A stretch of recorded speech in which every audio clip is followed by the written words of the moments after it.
呢一把自然吸氣6.5公升高士和夫 V12引擎嘅聲音係咪好吸引呢？係咪有種車迷先至明嘅心曠神怡嘅感覺啊？如果大家想聽下呢個 V12NA 引擎喺大型比賽當中轟大家隻耳嘅話呢，咁就要睇今年嘅 WEC 啦。因為使用呢一副引擎嘅 Aston Martin Valkyrie LMH 將會喺今個禮拜5開季嘅世界耐力汽車錦標賽 WEC 2025揭幕戰卡塔爾182公里大賽首次出戰。嗱，講真，近年嘅 F1 我最不滿嘅其中一點咧就係把聲啦。現場聽實在係太靜太沉啦，連 F2 同埋 F3 都大聲過 F1。而如果你想喺一場比賽當中聽到 V12、V8、V6 嘅聲音，以及 NA 同 Turbo 引擎對決呢，咁你就一定唔可以錯過 WEC 啦。因為今年嘅 WEC 兩個組別加起上嚟，再次有多達13個車廠出戰。其中頂級嘅 Hypercar 組，除咗有我提到嘅 Aston Martin Valkyrie 之外，繼續有 Toyota、保時捷、法拉利、Cadillac、標致、寶馬、Alpine 一共8個大廠大戰。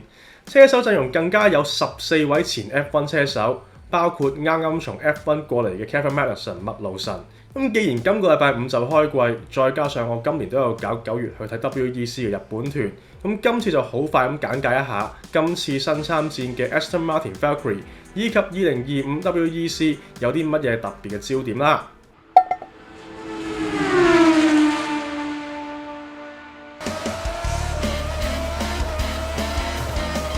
2025世界耐力汽車錦標賽 World Endurance Championship WEC 係開辦以嚟第14個賽季，咁呢個係 FIA 旗下最大型嘅耐力賽車比賽。特色除咗係賽程包含世上最大型、最歷史悠久嘅耐力賽24 Hours of Le Mans 之外啊，賽事嘅規格亦都同我哋平時睇 F1 嘅唔同，係會分為唔同嘅組別嘅。而今年嘅 WEC 繼續主要有2大組別，分別係頂級別用原型賽車以所謂嘅 LMH 同埋 LMDH 例嘅 Hypercar， 以及以市售車為原型改裝使用 GT3 例嘅 LMGT3 組。另外喺利曼啊 LMP2 組都會鬥一場嘅。咁其實我以往都介紹過 LMH 啊、LMDH 啊，仲有 LMGT3， 以及嗰個令人又愛又恨嘅 BOP 嘅。咁如果想知多啲嘅話咧，可以翻去睇下嘅。咁總之現時嘅頂級別 Hypercar 組會有4間廠用限制較多，要用指定車架，但係成本較少嘅 LMDH， 咁分別係保時捷、Cadillac、寶馬同埋 Alpine。而另外4間廠 Toyota、法拉利、標致以及今年新加入嘅 Aston Martin 咧，就會用自主研發、自由度較高但係成本較大嘅 LMH。而今年嘅 LMGT3 都有新廠啊！喺各地 GT3 比賽當中贏得多項冠軍，包括舊年嘅澳門 GT 杯都攞冠軍嘅平治 AMG GT3， 今年都會加入 LMGT3 組，亦都將會係平治自從1999年嘅3年起飛事件之後首次翻返去利曼。咁但係今年開季嘅焦點就必定係呢一部 Aston Martin Valkyrie LMH 㗎啦。其實早喺 ACO 即係 WEC 嘅主辦者研究 LMH 例嘅時候，就已經將 Aston Martin Valkyrie 呢一部 Adrian Newey 都有份研發嘅 Hypercar 作為規例嘅模板。因為 Le Mans Hypercar LMH 例嘅原意就係想車廠以呢一啲性能超強嘅 Hypercar 作為基礎，改造成為 WEC 嘅參賽車。而當時嘅 Aston Martin 呢，亦都成為最早宣布參與新賽例嘅車廠之一。咁不過喺2020年初，佢哋就宣布暫停 Valkyrie 嘅參賽計劃。因為當時車廠嘅財政狀況唔好啊，而且自從 Lawrence Stroll 入主 Aston Martin 之後，賽車嘅焦點自然就去咗 F1 嗰邊啦。咁於是乎呢一個 Valkyrie 去鬥利曼嘅畫面，就只能夠成為大家嘅想像。大家都以為故事就咁完結，點知道喺2023年呢一個項目復活咗啊！不過就唔係 Lawrence Stroll 主動復活佢，而係另一個有錢佬，一個遊戲界大佬將佢復活。Valve 嘅創辦人 Gabe Newell 有份成立嘅車隊 The Heart of Racing， 喺過去幾年同 Aston Martin 合作，喺美國嘅 GT 賽事攞到唔錯嘅成績，而佢哋都睇上咗 Valkyrie LMH 呢一個暫停咗嘅 project， 重新將佢復活，並將會喺 WEC 同埋 IMSA 2項比賽參賽。Aston Martin 嗰邊亦都提供一切嘅協助去研發，最終去到今年，嘟嘟馬田出來了，會開始參加 WEC 同埋 IMSA 2項大賽。咁呢一部 Valkyrie LMH 咧，使用嘅係高士和夫生產嘅6.5公升 V12引擎。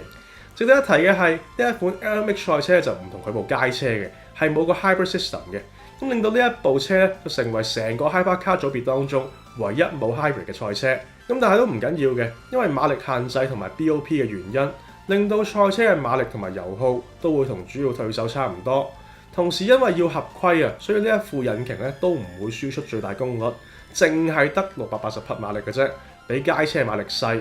咁當然啦，賽車係會加埋啲賽車化嘅空氣部件啊，以及懸掛系統，令到呢部車從街車變成 WEC 嘅賽車。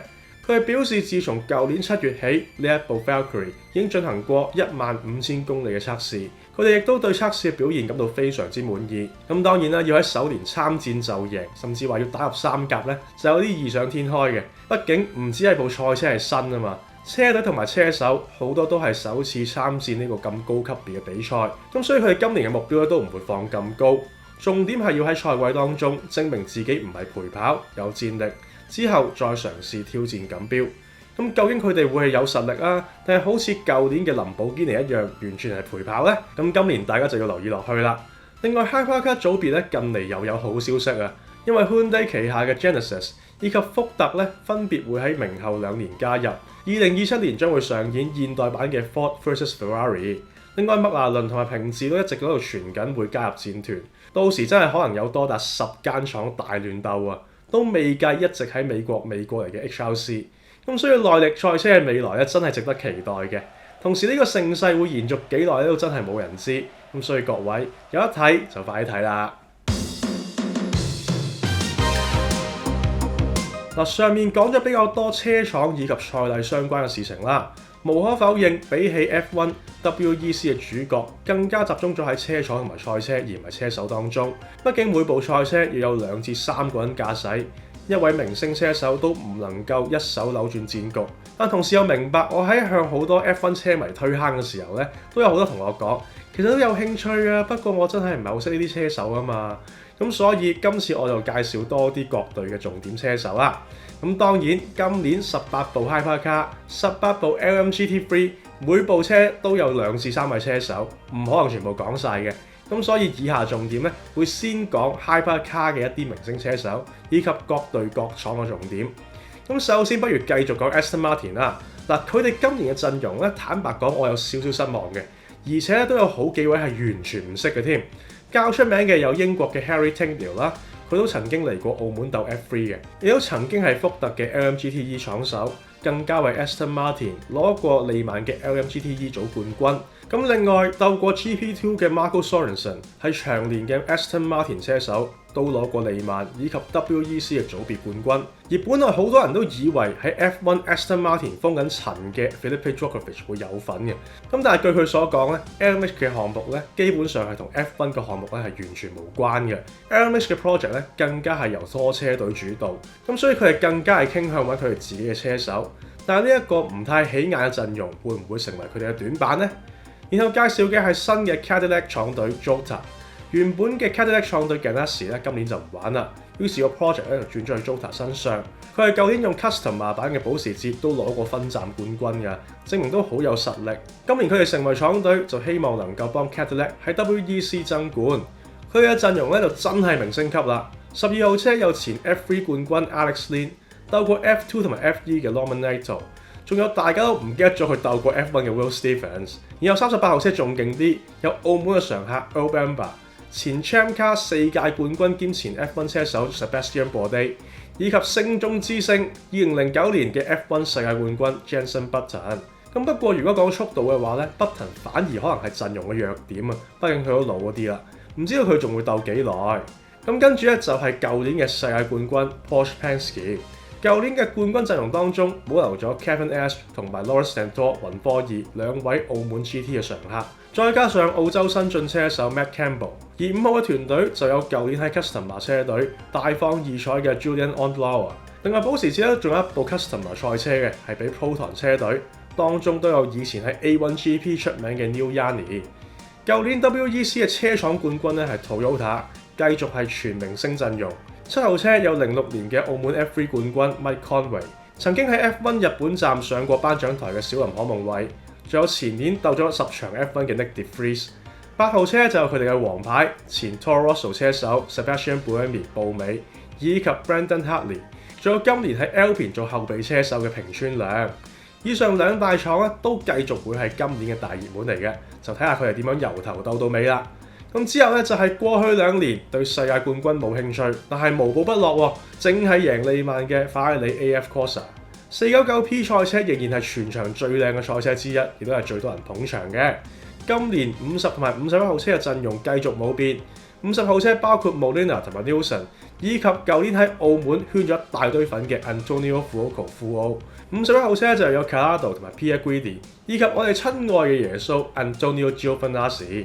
然後佢哋嘅 Customer Team 咧，今年會有 Phil Hansen 加入，拍檔另一位 F1 名將 Robert Kubica 古碧莎，以及現時中國車手參賽級別最高嘅車手葉一飛。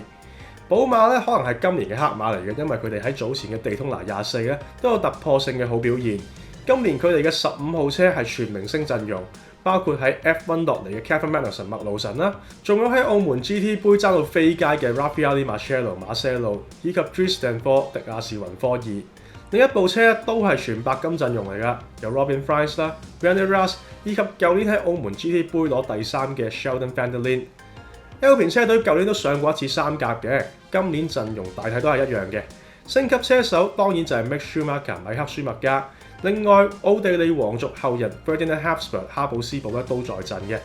最後就係標誌啦，佢哋部 9XA 登場嘅時候冇尾翼嘅設計咧，令到佢哋獨樹一格。咁可惜一直冇表現，舊年咧已經將個尾翼加翻上去啦，結果要去到尾站巴林先至再上到一次頒獎台。如果今年成績都仲係唔掂嘅話，都唔知道佢哋會唔會繼續玩。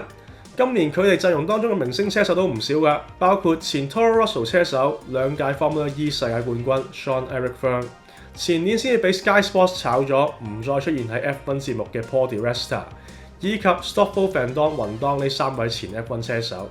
咁至於去到 LMGT3， 大家都可以繼續關注46號 BMW M4 嘅7屆 MotoGP 世界冠軍 Valentino Rossi 羅斯。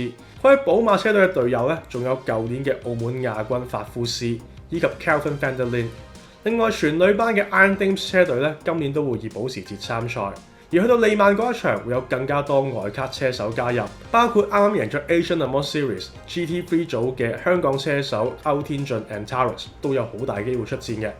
咁今年嘅 WEC 同舊年一樣，繼續會有8站，星期五會進行揭幕戰卡塔爾112公里大賽，然後就係喺 Imola 同埋 Spa 嘅大戰。6月就係重頭戲24 Hours of Le Mans， 然後賽季就會去巴西同埋美國。去到9月就係我會帶團去嘅6 Hours of Fuji， 最後就會去中東巴林作結。咁如果想睇直播嘅話，最簡單直接嘅方法就係 FIAWEC.TV。年 pass 今年係加咗價嘅，59.99歐全季，約莫係港幣500蚊啦，都算 OK 嘅。咁而如果想逐站買嘅話咧，都可以嘅。